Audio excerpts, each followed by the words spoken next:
जमात इस्लाम के सदर जनाब मलिक मोहतसिम साहब,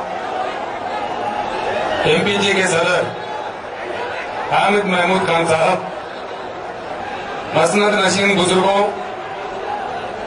जलसे में शामिल बुजुर्गों, भाइयों, मेरे बहनों को और मीडिया के लोगों को मेरा सलाम वालेकुम। हमको मिटा सके ये जमाने में दम नहीं, हमसे जमाना है, जमाने से हम नहीं। तेलंगाना के गांव गांव गली गली में आज यही नारा गूंजता हुआ है। 53 साल का मुत्तहिदा आंध्र प्रदेश का तजुर्बा बहुत ही कड़वा है। 10 साल पहले मैं निकला था, सिर्फ अकेला था। मैं अकेला ही चला था जानिबे मंजिल, मगर लोग आते ही गए, कारवां बनता गया। अब ये तेलंगाना का कारवां बहुत बड़ा कारवां बन चुका है, ये कोई भी नहीं रोक सकता। ये अगर रुकेगा तो सिर्फ और सिर्फ अपने मंजिल तेलंगाना रियासत पहुंच के ही रुकेगा।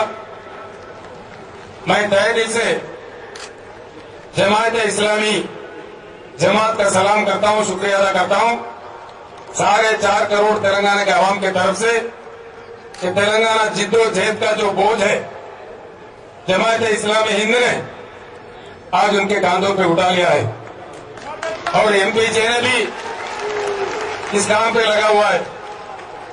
अब मुझे कोई शक नहीं, आप सब लोग इतने बड़ी तादाद में हर अजला से आके इतनी सब्र से घंटों से बोलने वालों को सुन रहे हैं।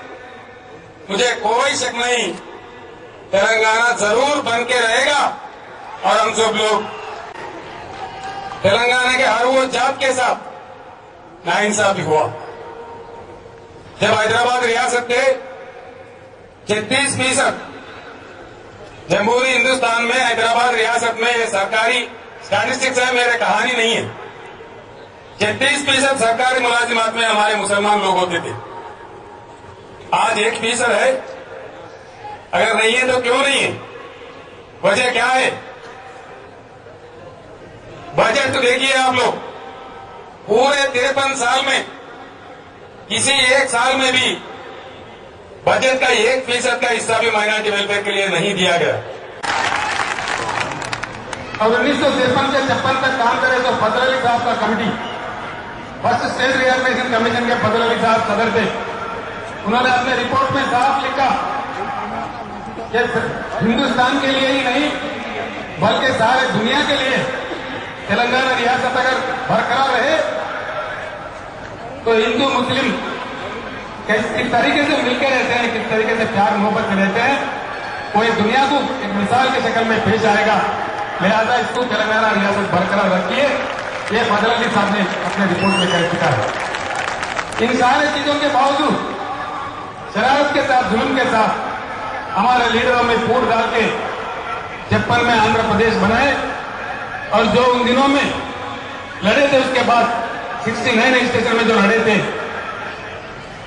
उनमें जो आंदोलन था, जो डर था, वो आज सच्चाई की शक्ल में साबित हुआ।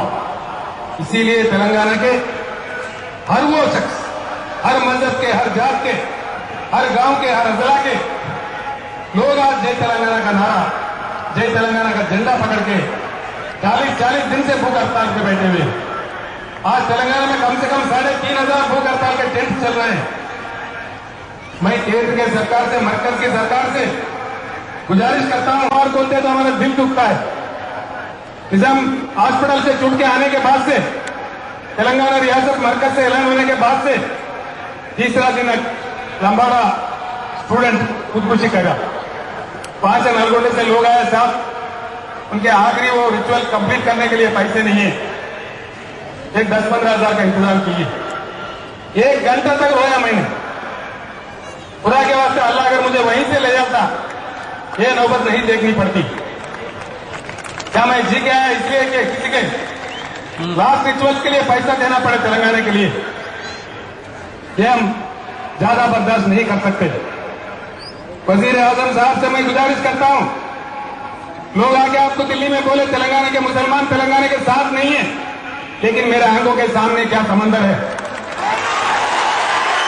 आज का फैसला मैं फिर एक बार मोदी सिंह साहब को खासतौर पर शुक्रिया अदा करना चाहूंगा कि तेलंगाना का जज्बात को, तेलंगाना बात को, तेलंगाना डिमांड को दिल्ली तक पहुंचाने में यह सभा बहुत कामयाब रहेगा। इसके जरिए जाएगा, यहां मरकज के भी सीआईडी है इस सभा में जरूर, इस जनता में रियासत के सीआईडी तो कैसा भी रहते थे। सीआईडी भाइयों, आपसे गुजारिश है दिल्ली तक ये बात पहुंचाते हुए तस्वीर बता दो वजीर आजम को। हमारे बहनें, हमारे भाई कितनी बड़ी तादाद में आके तेलंगाना का डिमांड कर रहे हैं, इस चीज को मरकज के सरकार के सामने पेश करो ताकि हमारा मसला जल्द से जल्द हल हो। भाइयों, मैं इतना ही बताना चाहता हूं, मैं अपनी पार्टी की तरफ से पहले ही बता चुका हूं, तेलंगाना में मुसलमानों का जब रिजर्वेशन की बात आती है, बहला फुसलाने का बात आता है। मैं मुसलमान भाइयों से, मुसलमान कौम से खासतौर पर आपके भाई, आपके बेटा होने के नाते मैं एक ही बात आपसे गुजारिश करना चाहता हूं। ये बातें मैं सुनता था, मैं लड़ता था हमारे दोस्तों से, ऐसा नहीं बोलना चाहिए। सीधा उंगली से घी कभी नहीं निकलता जब तक आवाज नहीं करे, जब तक हम नहीं लड़े। जितना मैं 2-3 बातों को बात कर, इसलिए कि सदस्य साहब बात करना है, हाईकोर्ट का मामला है, सिर्फ 2-3 बातें मैं बता के मैं अपना तकरीर खत्म करूंगा। तेलंगाना रियासत में मैं आप लोगों के साथ तहे दिल से वायदा करता हूं, जंग में सबसे आगे मैं ही रहूंगा। जो हमारे मुस्लिम परसेंटेज है तेलंगाना रियासत के पॉपुलेशन के हिसाब से देखें तो यहाँ 13, 14, 15% तक भी हमारा परसेंटेज जा सकता है। लोग बताते हैं उससे बढ़ के भी है, लेकिन इतना तो यकीन से मैं कह सकता हूं 12% तो पक्का रहेगा। इसीलिए जो परसेंटेज होगा उस परसेंटेज के हिसाब से मुलाजिमात में, पॉलिटिकल सीटों पे, चाहे लोकल बॉडी हो, असेंबली हो, जब तक मुसलमानों को सियासी नुमाइंदगी नहीं मिले तब तक उनके साथ इंसाफ नहीं होगा, आवाज हैवानों में नहीं उठेगा। इसीलिए पॉपुलेशन के हिसाब से तमिलनाडु के शक्ल में वो लोग अमल कर रहे हैं। 70% रिजर्वेशन अमल करने वाला रियासत हिंदुस्तान में तमिलनाडु है। मुसलमानों को 12% या 14% रिजर्वेशन दिलवाना है, सच्चे दिल से करना है तो बराबर कर सकते हैं। तमिलनाडु वालों ने रखा लिया, उस हिसाब से रखा दिया जाएगा और आपको बराबर आपका परसेंटेज मिलेगा। उसके लिए केसीआर आपके बेटा हमेशा जंग में आपके साथ सामने रहेगा, ये वायदा मैं करता हूं। और बजट में भी हमारे मुसलमान टैक्स भरते हैं, कानून के मुताबिक चलते हैं, इसीलिए ये सिफर के नीचे ही रखा गया हमेशा, सिफर के बराबर भी नहीं देखे गए हमको, लेकिन इसीलिए हमारा दिल चलते हैं। इसीलिए किसी भी सूरत में बजट का बराबर का हिस्सा माइनॉरिटी वेलफेयर को देना चाहिए। औकाफी जायदाद जमीन जो हमारे दीनी बुजुर्ग दिए थे, जो हमारे हुजूर निजाम के मेहरबान है, सिर्फ 3 जिलों में रंगारेड्डी, महबूबनगर, हैदराबाद में 4 लाख करोड़ का औकाफी जायदाद जमीन है। आज ये लोग अपने बाप के जागीर समझ के भेज रहे हैं, कोर्टों में जाके हम लड़े, बड़े बड़े वकीलों को लाके हमारे स्टे को उड़ा दे रहे हैं। हुसैनी शाह वाला दरगाह का जमीन, उत्तर बेगमपेट मस्जिद का जमीन, हर जगह हम लोग गए, लड़े, साफ बात, चेतावनी दिए, वार्निंग दिए उन लोगों को, खबरदार अगर कोई कदम रखेगा यहाँ पे तो उसका कान तोड़ के रहेंगे हम लोग। सब थोड़ा रुकावट आई, इसीलिए मैं आप तमाम से गुजारिश करता हूं, जलसा का टाइम नहीं है, सिर्फ 2-4 मिनट रहेगा। हमारे जमात इस्लामी का सदर साहब बोलना लाजमी होता है कि इन बातों के साथ मैं आप तमाम लोगों को गुजारिश करता हूं, यही जिद्दोजहद को बिल्कुल इसी तरह, इसी जोश और खरोश से बढ़ाए, आगे चले, तेलंगाना रियासत हासिल होगा, हम सर उठाकर एक खुशहाल जिंदगी जिएंगे, फिर से हमारे गंगा जमुना तहजीब के खुशबुओं को ताजा करेंगे। इतना कहते हुए मैं आपसे रुखसत होता हूं। खुदा हाफिज। जय तेलंगाना। मांगने आए हैं और ये हक देने, सीधा भीख मांगने से कुछ नहीं होता है, हक छीन के लेना पड़ेगा। और मुझे उम्मीद है कि तेलंगाना वाहिद रियासत पहली रियासत होंगी क्योंकि यहाँ के मुसलमान पढ़े लिखे हैं और ये पॉलिटिकल पावर चाहते हैं, एम्प्लॉयमेंट में पावर चाहते हैं। 40% हमारे पास जमीन थे, 1.5% जमीन हो गए, 41% एम्प्लॉयमेंट था, हमारे पास 3% एम्प्लॉयमेंट हो गया है। तेलंगाना का तो खबरस्तान बना दिए मुसलमान, तेलंगाना के खबरस्तान के गड़े में हड्डियां भी गायब हो गए हैं। मैं समझता हूं कि हम सब मिलके एक नया तेलंगाना बनाएंगे, समाजी तेलंगाना, जहां पे बैकवर्ड क्लास, शेड्यूल क्लास और दूसरों को हर एक को इक्वल अपॉर्चुनिटी। शुक्रिया।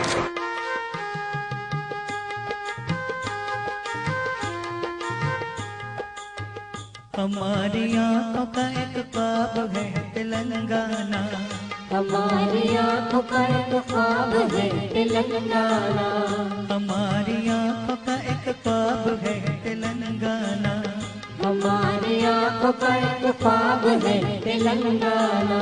ये लोग कहते हैं नायाब है तेलंगाना, ये लोग कहते हैं नायाब है तेलंगाना, हमारी आंखों का एक ख्वाब है तेलंगाना, हमारी आंखों का एक ख्वाब है तेलंगाना।